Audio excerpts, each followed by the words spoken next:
सबसे बड़ी चीज होती है, हिंदू मुस्लिम भाई भाई हैं, ये थ्योरी फिर कहां से आई? या एक मॉडर्न थ्योरी है, मॉडर्न विचार है? असली असली बात पर चर्चा ही नहीं हो रही है। हिंदू मुस्लिम भाई भाई हो ही नहीं सकते, केवल मुस्लिम मुस्लिम भाई भाई है। इस्लाम केवल मुसलमानों के लिए है, ये काफिरों के लिए नहीं है। काफिरों से तो दोस्ती भी मना है।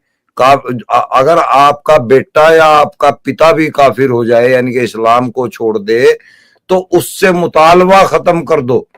ये सूरह तौबा की 29 है, उससे 23 सॉरी उससे मुतालबा ही खत्म कर दो उसके साथ, बल्कि उसको उससे लड़ो। तो ये तो रिश्तों में भी दरार डालता है। और ये जो आपने सवाल पूछा ना कि ये कहां से आई, तो उसका जवाब तो आपने पहले ही दे दिया एक नाम लेकर के। क्योंकि आपने सुना होगा कि ईश्वर अल्लाह तेरो नाम, सबको सम्मति दे भगवान। आपने कभी उस इंसान के मुंह से ओम हु अकबर सुना था? भगवान हु अकबर सुना था? वो तो नहीं कहा, क्योंकि उनको पता था कि चेंजेस कहां करने पर गर्दन अपनी जगह पर सलामत रहेगी और कहां करने पर कहां गिरेगी ये पता नहीं चलेगा। तो उन्होंने वही चेंज करने की कोशिश करी। उन्हीं साहब ने, मैं नाम लिए बगैर बोल रहा हूं, उन्हीं साहब ने कहा था कि यदि मुसलमान हिंदुओं को कत्ल करें, उनको मारें, तो हिंदुओं को मर जाना स्वीकार कर लेना चाहिए, मगर अहिंसा का रास्ता नहीं अपनाना चाहिए। तो हम लोग सिर्फ मरने के लिए अहिंसावादी हो जाएं कि सामने वाले आएंगे, हमारा गला काटेंगे, हम लोगों को मारेंगे और हम अहिंसावादी बने रहे। लेकिन जिस महानुभाव ने ये सलाह सनातनियों को, हिंदुओं को दी थी, उन महानुभाव ने कभी एक भी एडवाइस हमारे मुसलमान भाइयों को नहीं दी। यहां तक कि जिस इस्लाम की बेस के ऊपर एक कंट्री बनाई गई जिसमें लाखों लोगों को कत्ल किया गया, उनका खून बहाया गया, जब बंटवारा हुआ तो हमारे देश का, और पता नहीं कितनी माओ बेटियों की असमत जो है वो लूटी गई।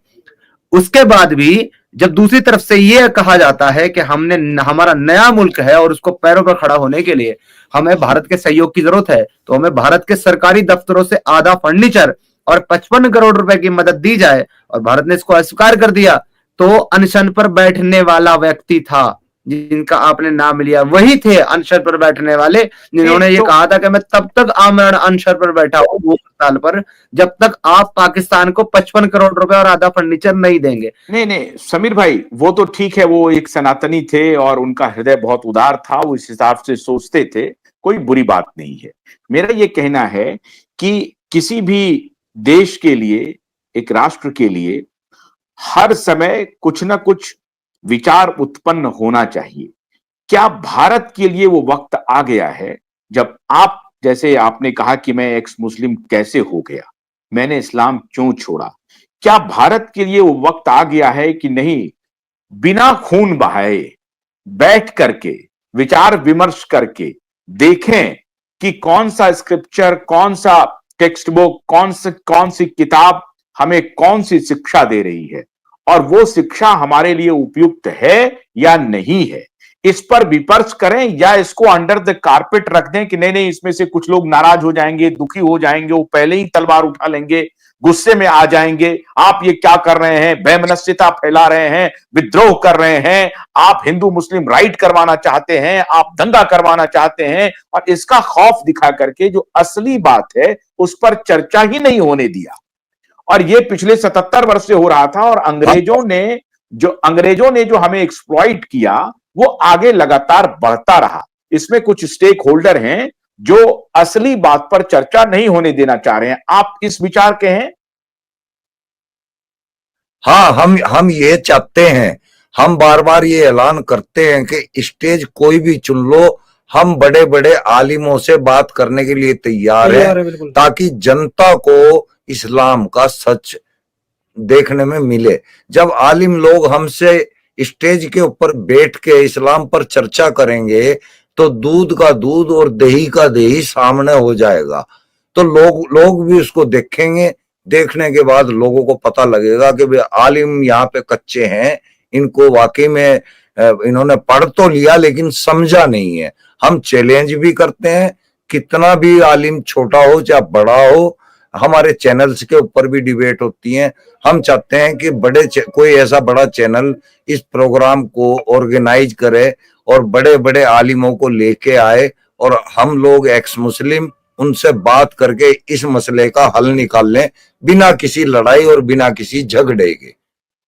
बिल्कुल हाँ सही बिल्कुल, बात कही है सलीम भाई। मैं भी कह रहा हूं कि क्या वो वक्त आ गया है जब ऐसे नहीं कि आ गया, ईश्वर अल्लाह आ गया। तेरो नाम, ईश्वर अल्लाह तेरो नाम, ईश्वर अल्लाह यही तेरो नाम वक्त है कहते सर। रहे, जपते रहे अगर और ये लगातार राइट्स लगातार अगर होते और रहे। इंतजार करोगे तो हाँ, और इंतजार करोगे तो बहुत जल्दी होता ही रहेगा ये काम। ये आतंक मचता ही रहेगा, ये खून खराबा होता बात बढ़ता चला जाएगा और ज्यादा बढ़ेगा जी। मदरसों में जो शिक्षा दी जा रही है क्या वो सही है? लोग कह रहे हैं कि मदरसे से निकल के आए हमारे अब्दुल हमीद, मदरसे से निकल के आए हमारे जो पूर्व राष्ट्रपति थे अबुल कलाम, तो मदरसे में क्या सर शिक्षा दी जा रही है? अब्दुल अब्दुल मदरसे के अंदर कुरान और हदीस इसके अलावा कोई शिक्षा नहीं दी जाती। ऊपर से उनके साथ वहां पे यौन शोषण होता है बच्चों के साथ में, ये शिक्षा होती है। कुरान और हदीस की शिक्षा से एक आदमी एक वक्त का खाना नहीं जुटा सकता। और अगर वो बच्चा मदरसे ना जा करके स्कूल कॉलेज जाएगा तो वो अपने लिए भी जुटा लेगा और किसी और के लिए भी यानी कि मदद के लायक हो जाएगा। वो सरकार की भी टैक्स से मदद करेगा, वो हर किसी के काम आएगा, वो उन्नति में भी काम आएगा। हम चाहते हैं बच्चे एजुकेशन में जाएं, मदरसों में ना जाएं, हम ये चाहते हैं। हम मुसलमानों के ही फायदे की बात कर रहे हैं, हमारा कोई फायदा नहीं है। हमें तो कोई ना कोई गोली मारने के लिए घूम रहा है, हमें क्या फायदा होगा?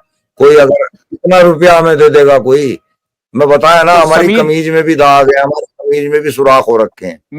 मैं समझ गया समीर जी और सलीम जी और हमारे जो दूसरे साथी हैं वो तीनों साथी से ये जो बात आई कि नहीं हिंदू मुस्लिम भाई भाई है, गंगा जमनी तहजीब है, ये जो रैकेट फैलाया गया है, क्या ये रैकेट है? ये टोटल रैकेट है? ये जानबूझ करके कुछ स्टेक होल्डर्स इस असली मुद्दे पर बात ना हो, उसको छुपाया जाए? ये अलतकैया है सर। अलतकैया समीर भाई बताएंगे अलतकैया क्या होता है। अलतकिया क्या होता है समीर भाई बताइए। जो मैंने अभी थोड़ी देर पहले आपके सामने आयत रखी थी, मैंने जो कुरान की आयत आपको बताई थी 3:28, उसी में लिखा हुआ है कि अलतकैया क्या होता है। अगर पॉसिबल हो तो क्या हम अपनी स्क्रीन शेयर करके वो आयत स्क्रीन पे रख सकते हैं ताकि किसी को डाउट ना हो? बिल्कुल शेयर करिए, बिल्कुल शेयर करिए। मैं आपके सामने ही रख देता हूं, बिल्कुल शेयर कीजिए।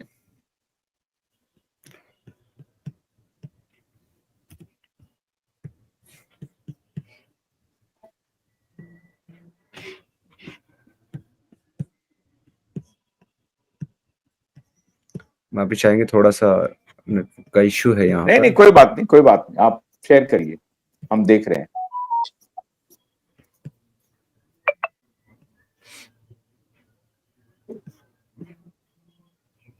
स्लो है नेट स्लो है, टैब खुल नहीं रही है, दोबारा खोलते हैं। कोई बात नहीं, आप एक बार बोल दीजिए, बस वो आयत को एक बार पढ़ ही दीजिए, आप बोल दीजिए, बस इतने से काम हो जाएगा, काम लोग समझ जाएंगे। जी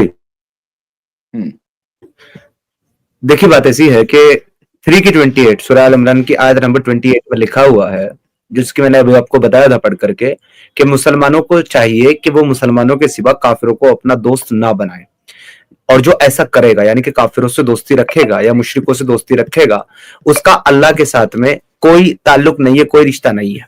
फर्स्ट ऑफ ऑल एक चीज तो ये, उसी के बाद आगे लिखा हुआ है, लेकिन अगर किसी को ये खतरा हो और वो काफिरों के शर से अपनी हिफाजत करना चाहता हो, अपने आप को बचाना चाहता हो, अपनी जान को बचाना चाहता हो, अपने ईमान को बचाना चाहता हो, तो तब उसको छूट है।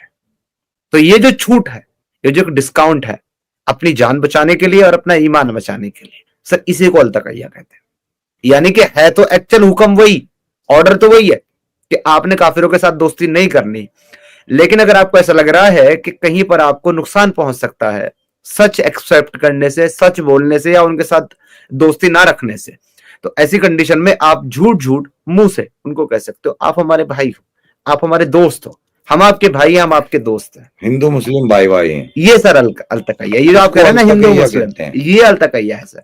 और ये 3:28 सूरह आल इमरान की आयत नंबर 28 कहती है, मैं नहीं कह रहा सर।